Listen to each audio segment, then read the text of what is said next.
What up, though? It's Lobo Gro, man. Now, I'm tapping in with y'all. This is by special request. I still have my social commentary and all that, but I just save it like when people ask. Because last week, I woke up, J. Cole dropped the album, right? Everybody and their mama was in my DMs, on my text messages, and in my inbox asking me for my feedback. I have absolutely no idea why. I know why, right? Because of the show. I have not used this microphone in a very, very long time, right? So it was like, okay, well, why do y'all care about my opinion on it? Now, for those of y'all who don't remember, I can't remember what episode it was or whatever, but like I went on the platform and was like, look, I have no more jokes about Cole. I have no more jokes about his fans. None of that. I'm cool on it. It's not even a recurring gag anymore. Because I used to be on the show, oh, sleepy time raps. Ain't nobody trying to hear that. J. Cole this, J. Cole that, whatever. I was done with it. Cool. Walked away. Right? But when you try to walk away, people want to still keep poking at it. I don't know how to deal with that. You know what I'm saying? So it's like, and I get that, like, you know, he is top 3, right? And even given the Drake, Kendrick stuff, all that, you still got to pay attention as far as this era of rap to what those 3 people, and a few others, but what those 3 people are doing. So I went ahead and checked it out, right? Couple things. I'm just going to get right to it, give y'all my critiques. Overall, I like the disc 1. Right? Because it was hitting, it showed range. He had a lot of crazy flips going on there, right? I'm always like looking for like the soul samples. Me personally, I like a good blend of strings and like production, right? I love me some 808s. I love me some strings, you know what I'm saying? Get it going. But then there were certain things like it was, I think it was Back to the Ville or like Hit the Gas. It was like a 2-parter. And it was like his perspective makes sense to somebody if you have reached your dream. And then you take a second to reflect back on it and be like, you know what I'm saying? Reflect on everything and be like, dang, like, let me like iron out all the details and go back through and just kind of like see everything for what it is, right? And I think a lot of the criticism that was going on the tape is because like a lot of y'all out there don't know what it's like to truly have a dream, to chase a dream, to get the dream, and then try to figure out what to do next, right? Like some people are still stuck on the chasing it, and some of them don't even have dreams, not your own anyway, right? So like I got to give a man grace on that because it is different. And I did my research. I like to have some podcastual integrity, right?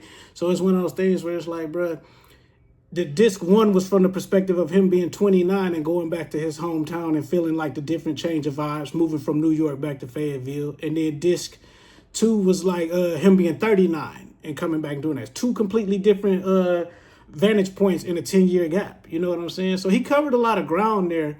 And then sonically, like, he took risk, which I feel like that's what you should want to hear from some of your artists, right?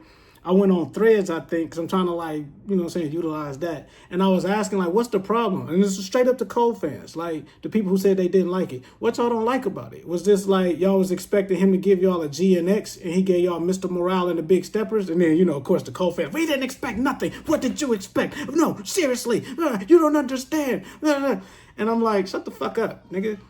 Because a lot of this, you got to understand, too.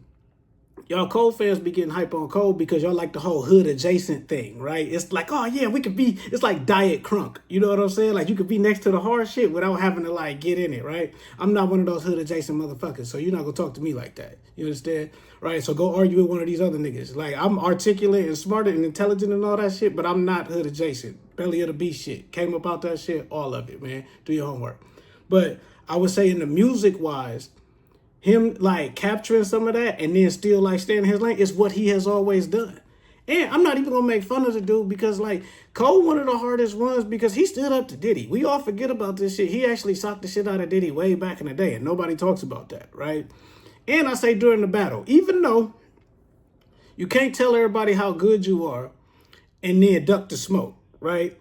But he saved hip-hop by doing that. Hip-hop was going into a weird space, but by him getting the Kendrick and Drake shit to pop off, it really got us that battle that we wanted. Now, everybody else following up behind it, that's on them, right?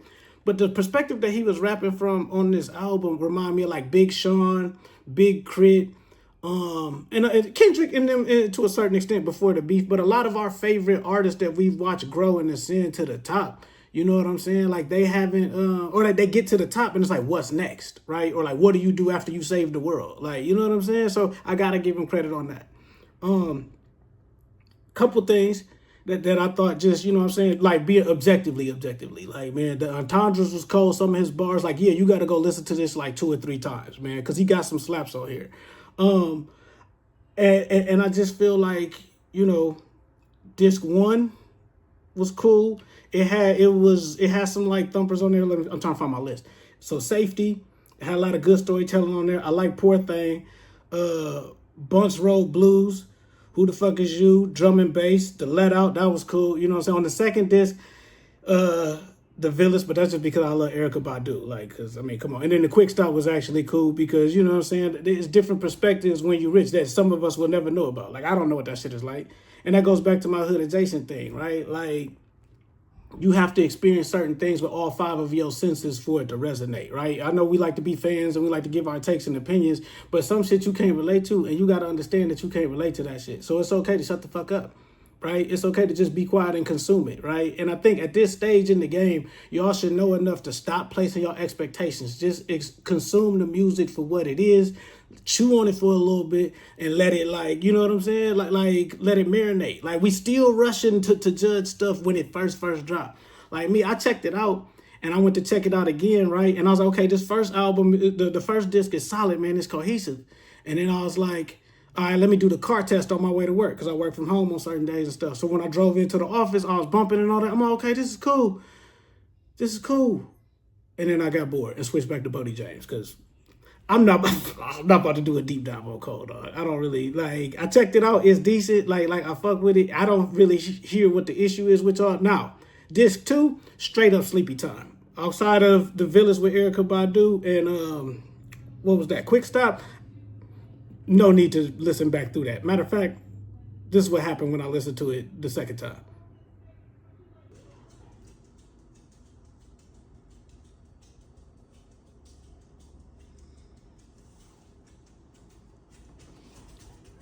Yeah.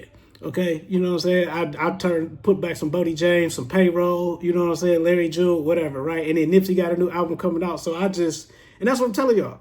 It's okay to listen to like what everybody else is listening to. Find the shit that worked for you and go listen to that. But as far as the Cole shit, take it easy on my dog, man, because at least he's still dropping music. The rest of y'all favorite rappers is too scared to drop music right now after that whole shit, right? I'm talking about the mainstream, like, top-level dudes. Like, ain't nobody dropping nothing right now. They done moved off of music. So be appreciative that this man took the time to give y'all this shit. You know what I'm saying?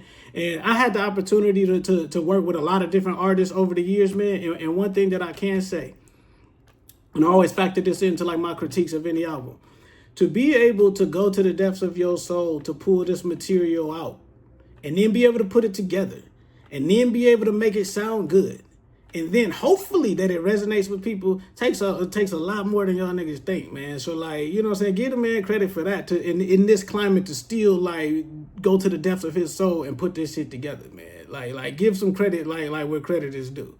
But yeah, that's my take on the fall off, man. And I just pray none of y'all niggas never fall off, because it is tough, man. You know what I'm saying? You out here like me. You know what I'm saying? Phillip Rivers still on the couch trying to figure out if you can sling them things, man. But, like, hey, do what you got to do. But yeah, subscribe and Audible Ruckus by Midnight Club. And then that's on YouTube and Patreon. But yeah, don't come running up on me about J. Cole, man. Okay? That fandom will get you hurt, bruh. So, like, just listen to your shit, enjoy what you enjoy. Put your Apple AirPods in and shut the fuck up. Have a good one.